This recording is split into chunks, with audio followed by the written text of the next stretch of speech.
Good morning guys! Welcome to my vlog. Maraming pong salamat sa mga nag-subscribe sa akin sa YouTube and then sa Facebook na rin. Maraming salamat din po sa inyo lahat ng support nyo sa akin. Nakakatuwa kasi nga ay nag-upload ako ng mga original content ko and then gusto ko lang guys i-flex sa inyo yung lugar na pinupuntahan namin ng boyfriend ko.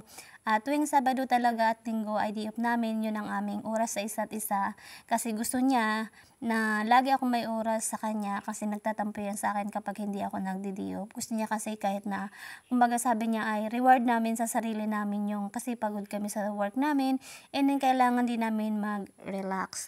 Kaya naman ay naglalaan talaga siya ng time. Siya lang talaga yung nakita kong lalaki na ganyan na sobrang swerte ako sa part na yan kasi siya talaga ang nag-i-effort para puntahan niya ako sa bahay. Nag-i-effort talaga siya ng time at saka yung niya, kahit napagod na siya sa work niya, nagbibigay talaga siya ng oras, quality time.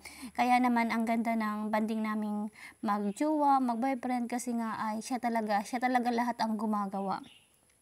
Kasi karamihan ngayon sa boys, hindi ko naman nila lahat, pero ang karamihan sa kanila ngayon ay mas top priority nila yung mga tropa nila at saka yung alak nila. Yun ang mas gusto nilang kasama. Pero sila, iba siya sa mga boys na nakilala ko, lalo na sa mga past boyfriend ko. Kasi talagang ginawa niya akong priority. Bahay lang talaga siya, tapos work, tapos ako. Pag galing niya sa work, pupunta lang siya sa bahay, doon lang sa bahay niya mag-stay. Hindi siya nagtutropa, hindi siya nagbabarkada. Minsan nga ako pa nga nagtutulak sa kanya guys. Sabi ko sa kanya, uy, magbanding ka naman sa mga kaibigan mo kasi baka magtampo na mga yan.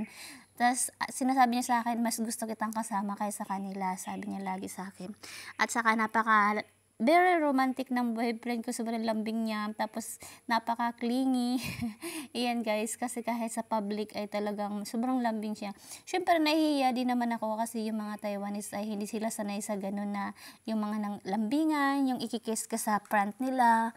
Ayan guys, ay talagang tawag nito, kumbaga sinasabihan ko siya na hindi katulad sa Pilipinas, okay lang na imarites tayo ng mga, alam mo naman maraming marites sa Pilipinas, pero dito sa Taiwan, syempre nahihiya din naman ako kasi nagmamarites din naman sila kasi hindi nga sila sanay na ganyan na naglalambingan sa harapan nila guys. Pero hindi ko talaga siya kayang pigilan kasi sobrang lambing niya, kahit kami lang dalawa minsan sa kwarto, napakalambing.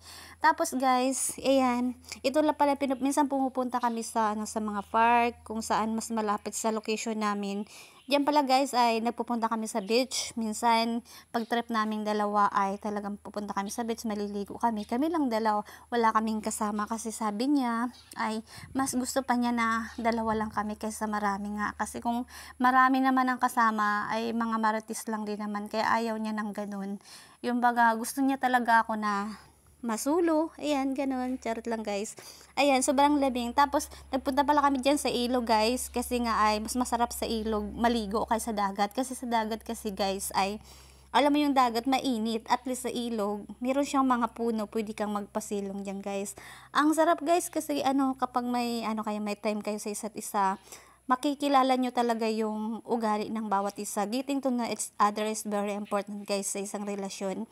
And then of course, ito yung natutunan ko sa isang relasyon na kasi dati may naging past ako before na kapag nag-aaway kami, dinadaan ko sa social media. Pero ngayon, itong natutunan ko ngayon na pag may kunting away din kami, may kunting tampuan, pero never ko nang pinopost sa social media kasi nga ay madaming nga marites, maraming nakikisawsaw, maraming mga judgmental, kaya advice ko lang sa inyo sa mga magjowa, sa mga mag-asawa, wag niyong iano sa social media ang mga away niyo kasi nakakaya nga din naman. Yun ang isa sa mga na-realize ko talaga na isa kong pagkakamali before.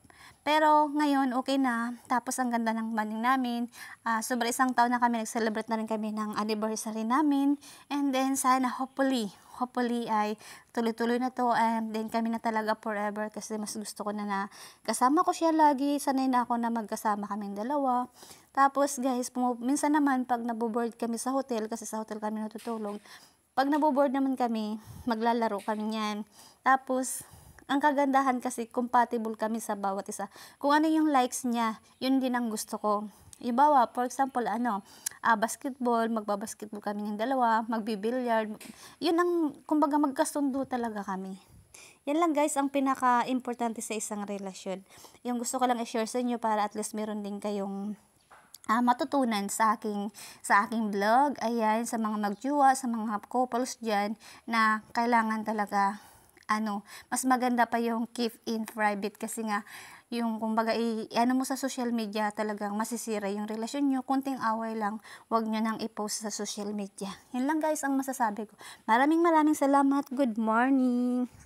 Pag nagustuhan nyo yung aking videos, don't forget to subscribe guys. Maraming salamat. Thank you.